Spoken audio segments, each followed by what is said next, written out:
Israel's Prime Minister Benjamin Netanyahu says his country has challenging days ahead, but is prepared for all scenarios, following the killing of senior leaders of two Iranian-backed groups.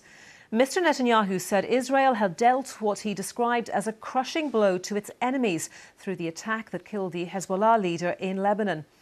That death and the killing of the political leader of Hamas in Tehran are driving fears of an escalation in the conflict. The Hamas leader Ismail Haniyeh was in the Iranian capital, where on Sunday he was a guest at the inauguration of the country's new president. According to Iranian state media, he was killed when the building he was staying in was struck by a missile around 2 a.m. local time. Israel hasn't commented specifically on that death, but Israel did claim responsibility for the death of a senior commander from the Iranian-backed Hezbollah group. Fouad Shukr was killed in an airstrike in the Lebanese capital, Beirut. Hezbollah says his body has now been recovered.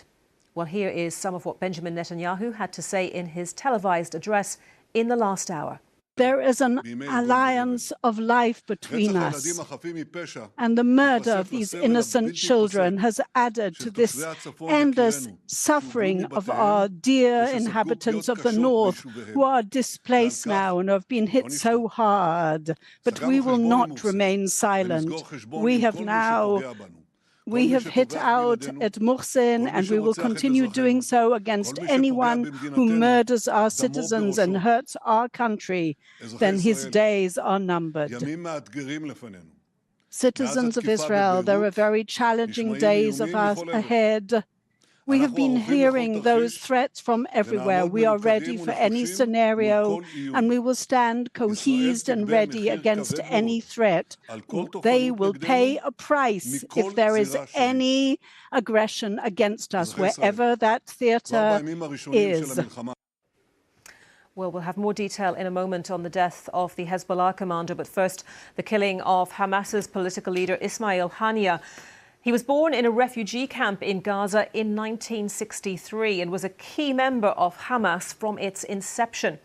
He was imprisoned by Israel several times and at one point was expelled to South Lebanon for 6 months. In 2003, he survived an attempt to kill him by Israel along with Hamas's founder. He was elected head of Hamas's political bureau in 2017, and in recent years he lived in exile, moving between Turkey and Qatar. He had been playing a key role in negotiations over a ceasefire deal in Gaza and is the most senior Hamas figure to be killed since the group's attacks on Israel on the 7th of October. Well, Iran has declared 3 days of mourning for Ismail Haniyeh, and the supreme leader, Ayatollah Ali Khamenei, has promised what he called harsh punishment against Israel. Meanwhile, the UN Security Council says it's going to hold an emergency meeting. Secretary General Antonio Guterres called the strikes on Tehran and Beirut a dangerous escalation. And we're also seeing that thousands of Turks are to gather for what's being described as a symbolic funeral prayer for the Hamas leader Ismail Haniyeh, followed by a protest march.